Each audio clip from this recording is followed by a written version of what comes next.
Accounting equation chapter में बेटा हमारा क्वेश्चन है, if the capital of a business is 3 lakh and liabilities are 50,000, loss 70,000 का है, calculate the total assets of the business.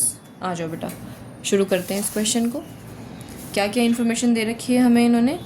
Capital बताई है आपको 3 लाख की, लाइबिलिटी बताई है हमें 50,000 की, और साथ में लॉस बताया है हमें 70,000 का, और हमसे कहा है टोटल एसेट्स फाइंड करनी है हमें। ठीक है, तो हम जानते हैं हमारी equation, total assets is equal to total liability plus total capital.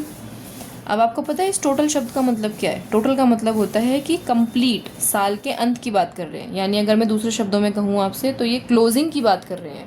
ठीक है, तो अब हमें जो जो बातें गिवन है वो लिख देते हैं हम यहाँ पर। हमें लाइबिलिटी दे रखी थी देखो 50,000 की, हमने यहाँ लिख दी।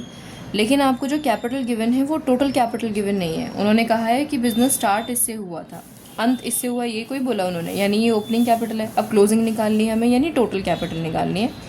तो अगर मुझे क्लोजिंग कैपिटल या फिर टोटल अगर निकालनी हो तो उसका रास्ता क्या होता है? उसका एक फॉर्मूला है, ओपनिंग कैपिटल, जिसमें हम प्रॉफिट को तो प्लस करते हैं लेकिन अगर लॉस होता है तो उसे माइनस कर देते हैं, है ना। वैसे इक्वेशन तो और भी है कि एडिशनल कैपिटल अगर है तो उसे जोड़ देते हैं हम, और ड्राइंग्स अगर होती हैं तो उसे माइनस कर देते हैं। लेकिन इस क्वेश्चन में ऐसा कुछ भी नहीं है हमारे पास, तो जो इन्फॉर्मेशन दे रखी है वो हम लिखते हैं। ओपनिंग कैपिटल 3 लाख है, 3 लाख लिख दी। प्रॉफिट की जगह लॉस गिवन है 70,000 का, 70,000 का लॉस ले लिया। एडिशनल कैपिटल थी नहीं, ड्राइंग्स थी नहीं, तो 0 हो गई, यानी 2,30,000 रुपये की क्या आ गई बेटा हमारी टोटल कैपिटल। वही हमने यहाँ पुट कर दी 2,30,000। अब आप देखो हमारी टोटल एसेट्स कितनी आसानी से आ गई, 2,70,000, ये आ गई हमारी टोटल एसेट्स, बहुत ही आसानी तरीके से।